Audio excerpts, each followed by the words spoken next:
10 pounds, I found 10 pounds is the best. If it's heavier, then your body motion deviates from typical motion quite a bit. So it should be reasonably heavy, but at the same time, it shouldn't be too light. So with the 10-pound kettlebell, with the palms forward, then it's hard to use your arm. So with this, keep the arms relatively straight, so you don't have to use your arms. And then swing back and forward. And then again, this turn is coming from your leg actions, not from your arm actions here. So relax, just drop your arm down here and then hold this in the swing, just to introduce this pendulum motion. Instead of try to use your strength here, just to wait until the oscillation is done, then change the direction. So keep working with the weight. So find a harmonious, life with the kettlebell, and then keep swing using your lower body, and then finally you have the last wind up here. So.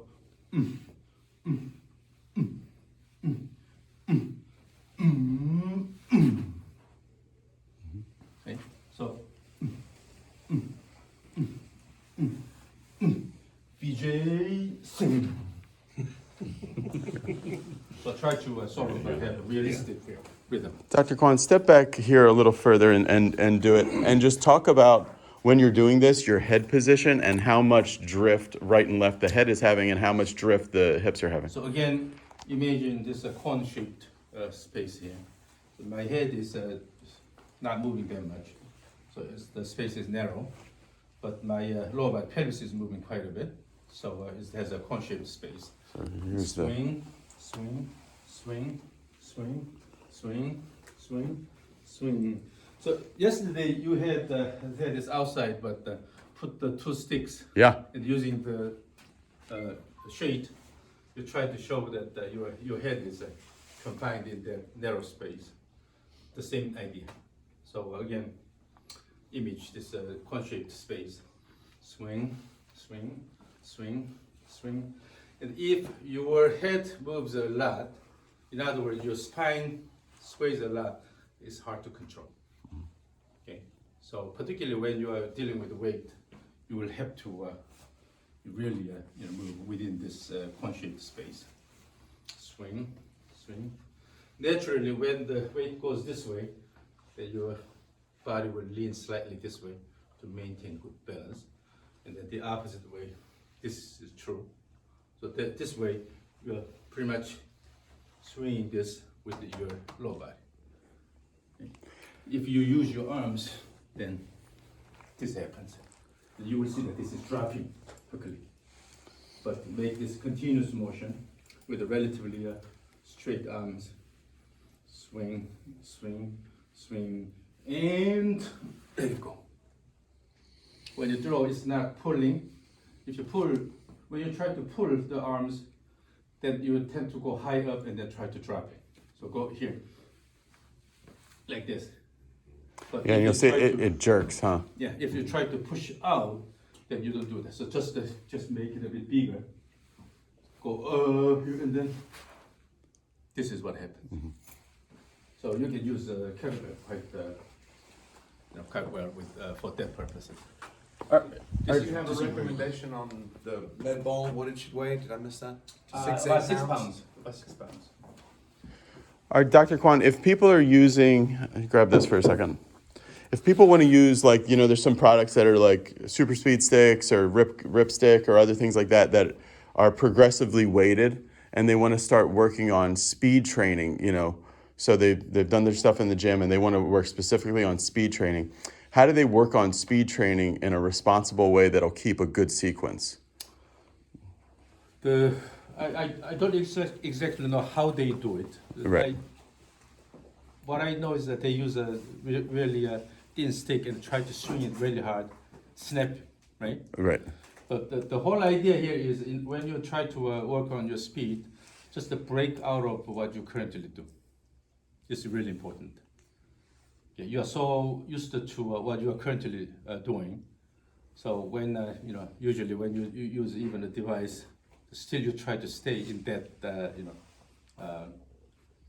boundary. But when you use something a lot heavier or something a lot lighter, with that, when you introduce a complete different motion, different speed, that means that you are way outside your comfort zone. That's one thing really important.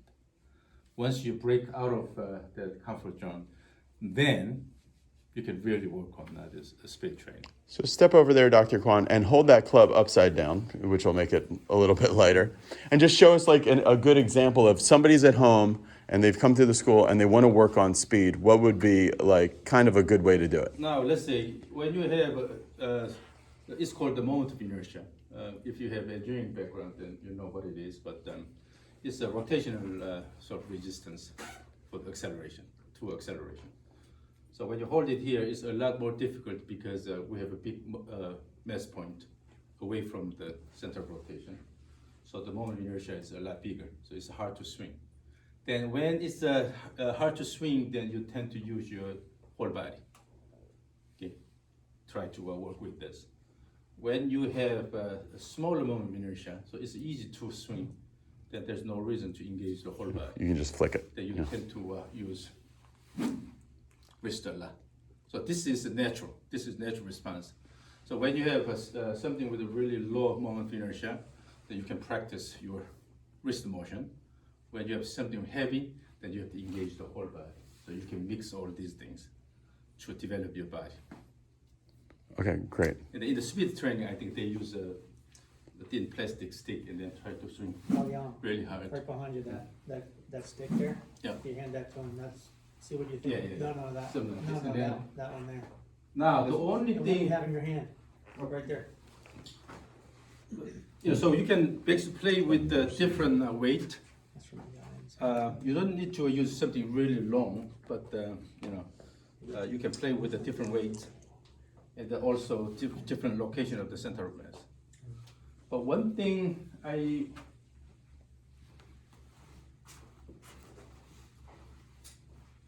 don't like is something like this. So it has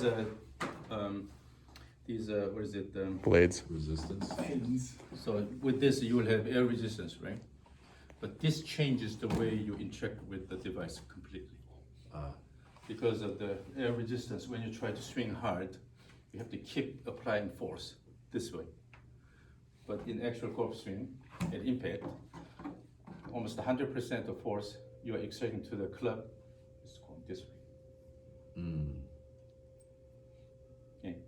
This is something I will deal with on the YouTube channel. But so at impact, what happens is the club tries to move away from your body because again, this is because of the inertia. So it has a tendency to move away from your body and you don't let it go.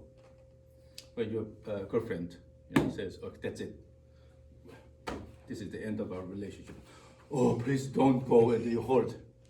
She tries to move away. You try to hold on to, right? That's essentially the same to holding her to your direction. The same thing. The club is trying to move away, and you don't let the club go. Hold it. That's why the force is acting this way. Okay. Rather than 100%. having to push it. Almost Yeah. 100%. Yeah. So you are not really adding force in this direction. It's almost zero in this direction. But when you use devices like this, you have to keep applying force in the direction of motion. So it's a bit different. You can use this to a certain extent. So you can, when you have air resistance, then you have to use your body better.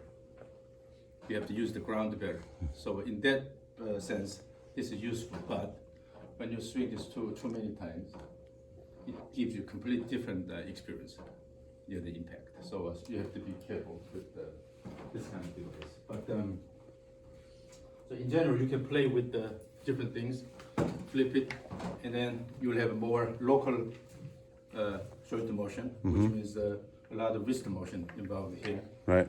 When you have something with a large amount of inertia, if you try just to swing this with your wrist, then it puts a lot of burden on the wrist. Then you tend to start using your body more.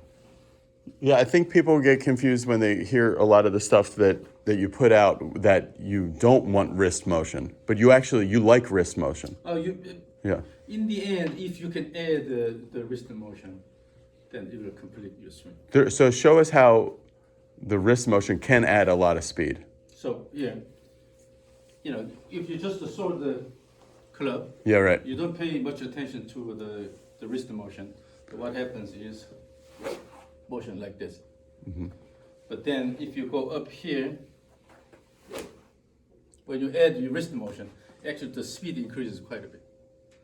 So if you are really going for speed, then in the end you have to add the wrist motion to a certain extent. What's the proper wrist motion, and what would be like, just in real general, what would be a proper and improper wrist motion? But when the wrist motion occurs early on, this is the speed killer actually. So casting motion, or even when the whole body is kind of, your arms are pulling the club so that the whole thing is moving as one unit. What happens is early on the club moves away from your body. Basically, these will kill the speed. So early on you have to keep the club close to your body. Particularly when you have a grip like this and then go higher like this. This is the number one speed killer, because you will not be able to use the mobility. And also, when the club is close to the body, then toward the end, the momentum the body has will be transferred to the club. So your body slows down, but the club will accelerate fast. So up until this point, your club head speed may not be that high, but at the last moment, the club head will pick up a lot of speed. So in order to have that kind of situation, you have to have this wrist cock reasonably, and keep the club close to your body, and then finally let it go. Okay. This is really important in terms of high speed. But if you use the wrist too early, then because of this wrist motion, you are essentially discouraging the body motion. So you will not be able to use the ground that well. And then also when the club goes away from your body, then there's not much room for momentum transfer from the body to the club. So this is the worst case.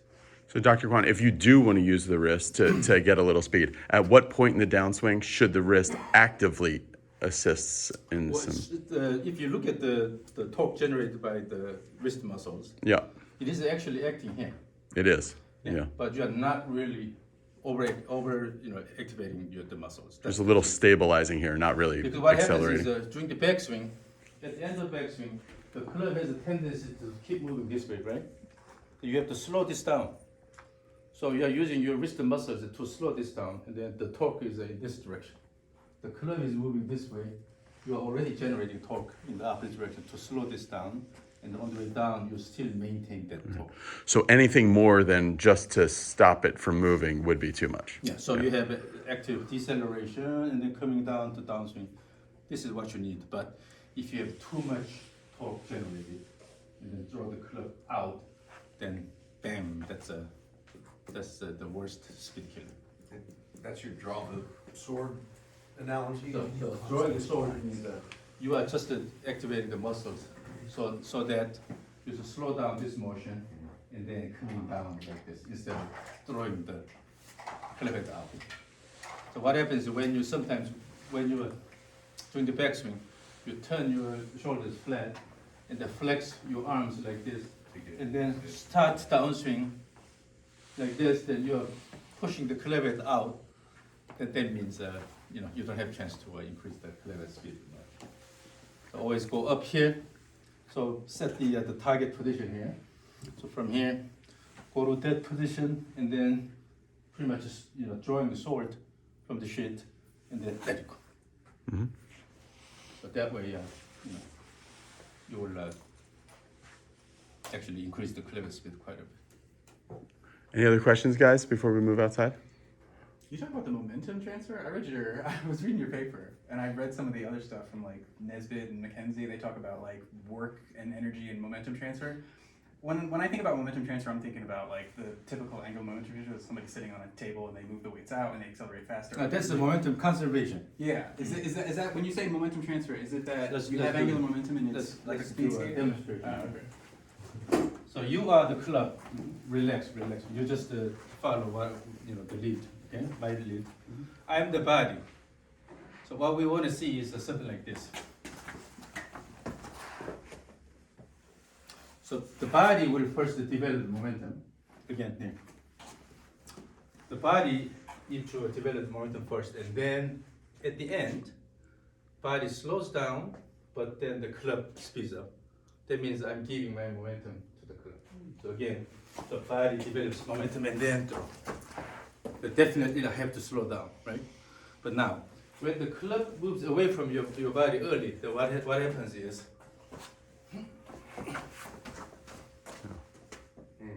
you try to early on try to accelerate the club. Then later you cannot really give much momentum because first your body does not have that much momentum to transfer, and because the club already picked up this motion, so it's hard to add motion. When someone is already moving fast, it's hard to push. When the motion is slow, then no, you don't follow. Oh, sorry. I will have to train. And then this is what should happen. So although this is a linear motion analogy, but so your body has to move early on, develop a lot of momentum, and later, by using the muscles connecting the body and the club, then you will be able to accelerate the club while your body is decelerating. So with that in mind, Dr. Kwon, should we be turning all the way through the swing, or should we be turning to a certain point and then letting the brakes on our body happen a little bit to let the club snap So out? what naturally should happen is when you have a stable finished position here, that means you have a reasonable deceleration of the body. Yeah. So that's why you don't lose the balance, because up to this point where so during the downswing, what happens is on the way down in the frontal view, when the club is vertical, up to this point, your body accelerates. Your body rotates faster and faster. And once you pass this point, then your body will slow down, and then the club further accelerate. That's normally what happens. Okay? So in order to do that, you have to have an early acceleration of the body by using the ground to generate torque. That's why I did this. Okay? So with this motion, you will work with the ground and then generate the torque, a lot of torque early on. So with that, you will accelerate the body and then club complex. And then later, as you are using the muscles connecting these two, then the club further accelerates, but your body will start slowing down. So when that happens, because your body is not rotating that much, okay, so I mean the angular velocity is getting lower, so you will have a stable motion like this. But now, if you use the arms early, then what happens is the club and the arms have a lot of motion early on. You try to swing hard, then you have to slow this down later. Then your body is pulled. That's why you lose balance. So when you swing, always your body will be dragged after that. But if you have body-driven swing, not. So again, when I talked about the timing of the right toe going off, is when you step this way gradually, swing, swing, swing. Then for this swing part, my right toe stays on the ground. But if you use your arms, then what happens is swing, swing. The right foot leaves the ground early. So that's a good indicator of you are using your upper body early on. Again, hold it here, and then use your body, swing all the way here. Then at the end, gently bring it in to prepare for the next step. But if you use your arms quite a bit, here. Always the foot leaves the ground early. So this is the indicator that when you're using upper body early on or lower body. Okay, great. Let's move outside. So grab